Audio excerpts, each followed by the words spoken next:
Hi guys! LaDonna here.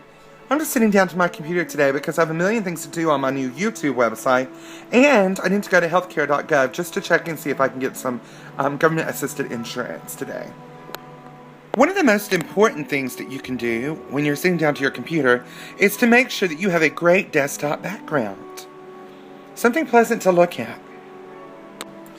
And of course, I nailed it with the background. I mean, can you think of anything more beautiful to look at than me? I certainly can't. And now I'm opening my web browser and I'm going to healthcare.gov.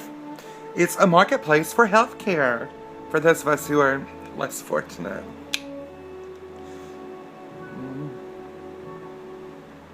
Don't judge me.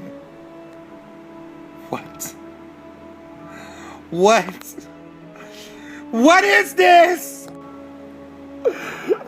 When he became president, he said he would take care of us. He said he would take care of us.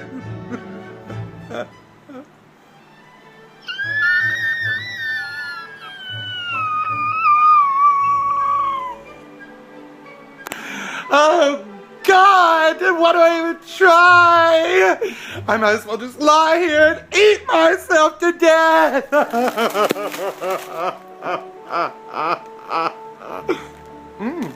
Double stuff.